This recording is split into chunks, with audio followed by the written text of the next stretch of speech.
मित्रों नमस्कार, जय हिंद। देखिए, जो आज का हमारा टॉपिक है वह है इतिहास जानने के साधन भाग 4। इसके पहले के 3 भाग हो गए हैं, जिसमें हमने ऋग्वेद,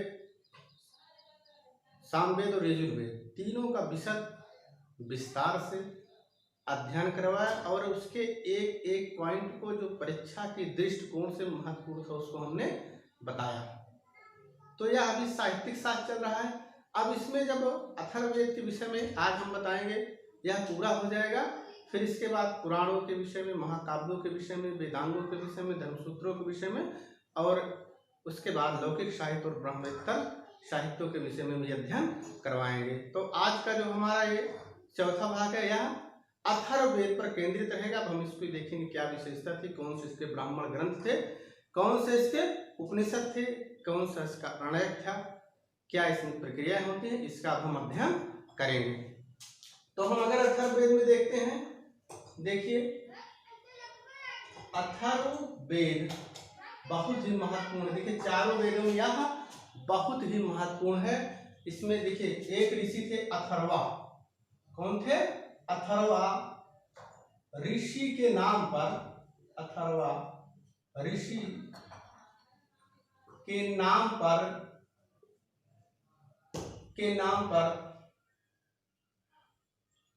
इसका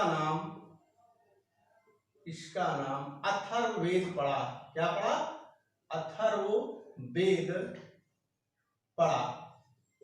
तो पहला पॉइंट क्या हम देखते हैं कि अथर्ववेद जो है, अथर्वा ऋषि के नाम पर इसका नाम अथर्ववेद पड़ा। एक अथर्वा ऋषि थे, उन्हीं के नाम पर इसका नाम अथर्ववेद पड़ा। दूसरी चीज देखते हैं तो अथर्वा जो शब्द है, अथर्व शब्द अथर और वाणी, अथर और वाणी शब्दों के संयोजन से, वाणी शब्दों के संयोजन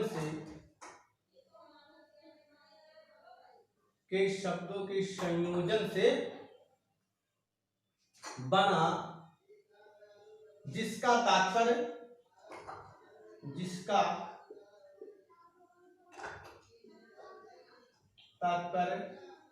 जादू टोना। क्या कहा गया इसके विषय में? जादू टोना। देखिए अथर्व शब्द अथर्व और वाणी शब्दों के संयोजन से बना, जिसका तात्पर्य क्या होता है? जादू टोना। जादू टोना के विषय में देखिए, बात के इस समकालीन समय में बहुत ज्यादा आपको जादू टोना, अंधविश्वास, इन सब के विषय में बहुत ज्यादा आपको देखने को मिलेगा। आप बहुत से ऐसे तथाकथित बाबाओं को भी देखे होंगे जो कि बड़ी बड़ी तवीजे बना देते हैं कि आपको नौकरी मिल जाएगी, आपको पुत्र की प्राप्ति हो जाएगी, आपका बिजनेस आगे चला जाएगा। तो ऐसी चीजें क्या हैं, इन सब के विषय में जो हमको जानकारी मिलती थी वह अथर्ववेद से जानकारी मिलती थी। तो जिसका तात्पर्य क्या है? जादू टोना। कुछ विद्वानों ने कहा कि अथर्वण शब्द जो है, वैसे जान लीजिए लिखने को, कुछ विद्वानों ने कहा अथर्वण शब्द जो है वह अग्नि को उद्बोधन करने वाले पुरोहित से संबंधित है। अब तीसरी चीज क्या है, देखिए जो अथर्ववेद है, अथर्ववेद सर्वश्रेष्ठ वेद था। चारों वेदों में क्या था? या अथर्ववेद जो था चारों वेदों में सर्वश्रेष्ठ वेद था। चारों वेदों में सर्वश्रेष्ठ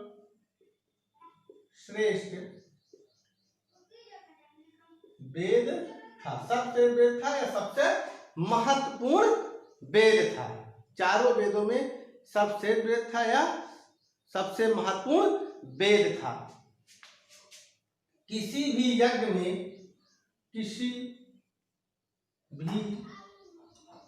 प्रकार के यज्ञ में बाधा उत्पन्न होने पर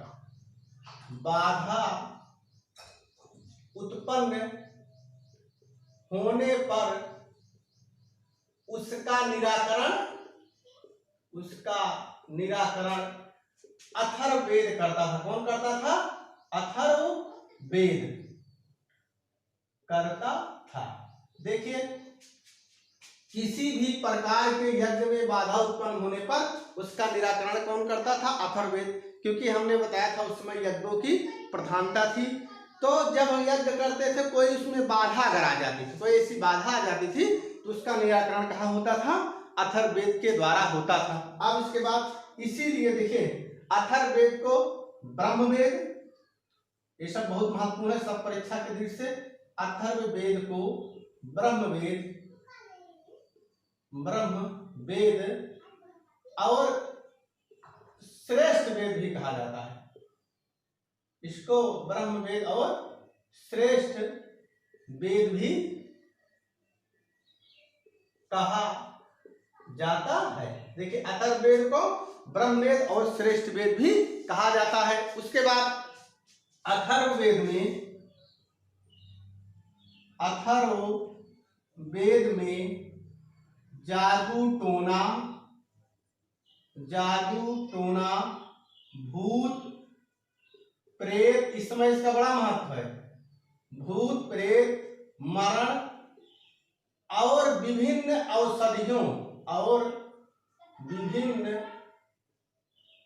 औषधियों के विषय में जानकारी मिलती है।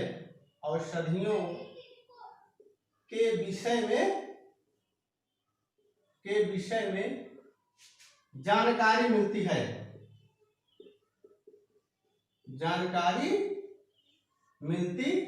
उसके बाद अगला पॉइंट है, देखिए अथर्ववेद में जादू टोना, भूत प्रेत और विभिन्न प्रकार की जो औषधियां थी उसके विषय में हमको जानकारी मिलती है। अगला पॉइंट इसमें है अथर्ववेद में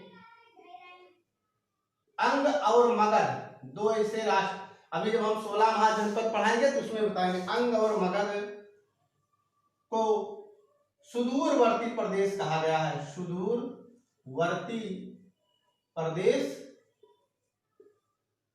कहा गया है। और एक चीज जानिए, अगला पॉइंट बहुत महत्वपूर्ण और कई बार ये तो बहुत बराबर हर साल परीक्षा में पूछा जा रहा है, चाहे आप पीसीएस देख लीजिए, टीजीटी, पीजीटी, नेट, हमेशा पूछा जा रहा है। सभा और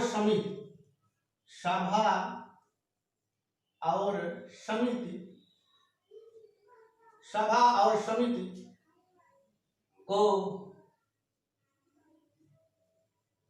पार्जापात या प्रजापति, ठीक, की पुत्रियां या दुहिता। अब देखिए हमने क्यों दोनों का डबल बताया, देखिए क्या है, सभा और समिति को पार्जापत प्रजापति की पुत्री या दुहिता। देखिए ये बराबर पूछा जाता है, सभा और समिति को प्रजापति की पुत्रियां कहा गया है। किस वेद में कहा गया है? तो अथर्ववेद में। कहीं कहीं इसको पुत्रियां न कह के दुहिता। देखिए इसमें एक चीज छूट गया था, दो पुत्रियां, इसको लिख लेना आप लोग, दो पुत्रियां, ठीक, दो पुत्रियां या दो दुहिता। जैसे आएगा तो आपको कुछ नहीं करना, अथर्ववेद का जो ऑप्शन होगा उसको आपको सही कर देना था। और एक चीज इसमें देखिए कि अथर्ववेद के मंत्रों को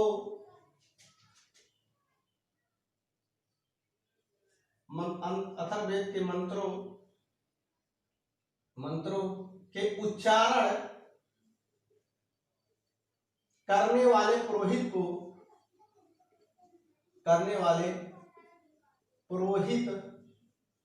को ब्रह्मा कहा गया। क्या कहा गया है? ब्रह्मा कहा गया है। देखिए इतना समझिए, ये बहुत महत्वपूर्ण है और बराबर परीक्षा। पहला चीज क्या देखिए, हमने बताया अथर्ववेद जो है अथर्वा ऋषि के नाम पर इसका नाम अथर्ववेद पड़ा। दूसरी चीज क्या थी?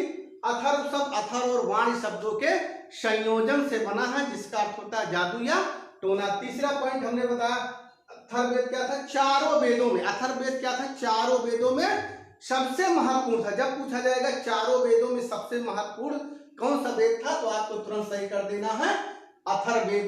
किसी भी प्रकार के यज्ञ में बाधा उत्पन्न, जब किसी भी प्रकार का हम यज्ञ करते थे कोई बाधा उत्पन्न होती थी, कोई दिक्कत आती थी, तो उसका निराकरण कौन करता था? अथर्ववेद करता था। और अथर्ववेद को ब्रह्मवेद और श्रेष्ठ वेद भी कहा जाता है। अथर्ववेद को ब्रह्मवेद और श्रेष्ठ वेद भी कहा जाता है। अब अथर्ववेद में जादू टोना भूत प्रेत और औषधियों के विषय में यानी दवाइयों के विषय में जानकारी अथर्ववेद में अंग और मगध को सुदूरवर्ती अथर्ववेद में अंग और मगध को सुदूरवर्ती प्रदेश के रूप में बताया गया। और इसी में कहा गया कि सभा और समित को प्रजापति की दो पुत्रियां या दो दुहिता कहा गया। और इसके जो निरीक्षण करता थे या इसके जो पुरोहित थे या इसके जो मंत्रों को किसी तरीके के क्वेश्चन पूछने उसको क्या कहा जाता था, ब्रह्म कहा जाता था, ब्रह्मा कहा जाता था। तो इतना देखिए एक एक पॉइंट और बराबर ये परीक्षा में पूछा गया। इस बार हम दोबारा फिर आपको याद करवा दें। अथर्ववेद अथर्वा ऋषि के नाम पर पड़ा, इसका नाम क्यों अथर्ववेद क्योंकि एक अथर्वा ऋषि थे उन्हीं के नाम पर अथर्ववेद पड़ा। दूसरा पॉइंट अथर शब्द अथर और वाण शब्दों के संयोजन से बना है जिसका अर्थ होता है जादू टोना। अथर्ववेद चारों वेदों में श्रेष्ठ वेद है। अथर्ववेद क्या है, चारों वेदों में श्रेष्ठ वेद है। और किसी भी प्रकार के यज्ञ में बाधा उत्पन्न होने पर उसके निराकरण के लिए कौन सा वेद था, अथर्ववेद। अथर्ववेद को ब्रह्मवेद और श्रेष्ठ वेद भी कहा जाता है। अथर्ववेद में जादू टोना भूत प्रेत और विभिन्न प्रकार की औषधियों के विषय में जानकारी मिलती है। अथर्ववेद में अगध और अंग और मगध को सुदूरवर्ती प्रदेश कहा गया। सभा और समित को अथर्ववेद में ही कहा गया। प्रजापति की दो पुत्रियां दो दुहिता। और अथर्ववेद के जो पुरोहित थे उनको क्या कहा जाता था, उनको ब्रह्मा कहा। ये इतना देखिए महत्वपूर्ण है, इसको आप नोट कर लीजिए या इसका स्क्रीनशॉट ले लीजिए। लिखने की एक और तरकीब है कि आप जब वीडियो देखते हो उसको रोक के इसको लिख लीजिए, उसके बाद आप पूरा लेक्चर सुनिए। तो इतना इनकी विशेषताएं होगी। अब इनका कुछ पॉइंट छूटा है, इनके जो ब्राह्मण ग्रंथ है, आर्यक ग्रंथ है और उपनिषद, इतना हो गया हो तो इसको मिटा देंगे। इनके ब्राह्मण ग्रंथ, इनका एक ही ब्राह्मण ग्रंथ है गोपथ, एक ही ब्राह्मण ग्रंथ है। वह कौन है, वह गोपथ ब्राह्मण है और अरण्यक कोई नहीं है। देखिए इनका कोई भी अरण्यक ग्रंथ हमको नहीं मिलता। अथर्ववेद का कोई भी अरण्यक ग्रंथ हमको नहीं मिलता। अगर क्वेश्चन पूछा जाएगा कि कौन सा वेद है जिसका कोई अरण्यक ग्रंथ नहीं है तो अथर्ववेद का कोई भी अरण्यक ग्रंथ नहीं मिलता। और इनकी दो शाखाएं हैं, पिप्पलाद और शौनक।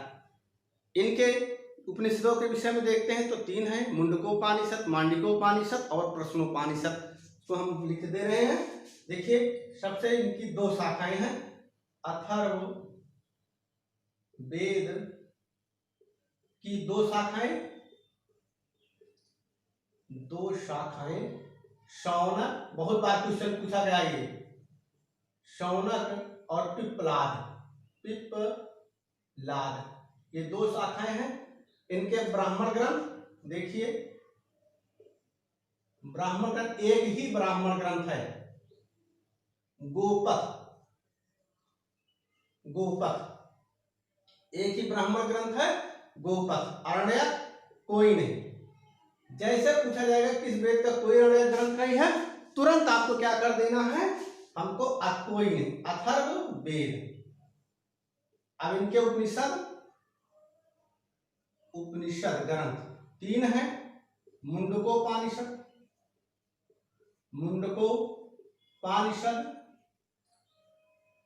प्रश्नोपनिषद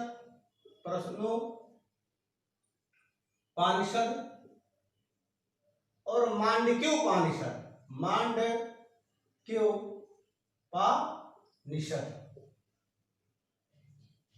देखिए अब इनके हम देखें अगर ब्राह्मण ग्रंथों को तो गोपथ, अरण्यक कोई ग्रंथ नहीं है, मुंडकोपनिषद, प्रश्नोपनिषद, मांडुक्य। देखिए अब इसमें मुंडकोपनिषद बहुत महत्वपूर्ण है, जान लीजिए मुंडकोपनिषद की कुछ विशेषताएं हैं, क्या इसमें मिलता है। देखिए एक चीज मिलता है कि मुंडकोपनिषद में सत्यमेव जयते, आप लोगों ने सुना होगा सत्यमेव जयते, बहुत बार पूछा गया कि किस उपनिषद में सत्यमेव जयते का उल्लेख है, तो वह मुंडकोपनिषद में। और इसमें यज्ञ को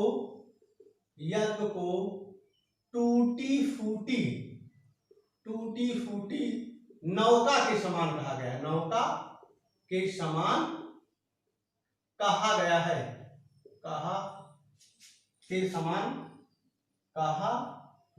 है, ठीक। अब देखिए एक चीज इसमें जो मांडुक्योपनिषद है, ये मांडुक्योपनिषद सबसे छोटा उपनिषद है, सबसे छोटा उपनिषद है।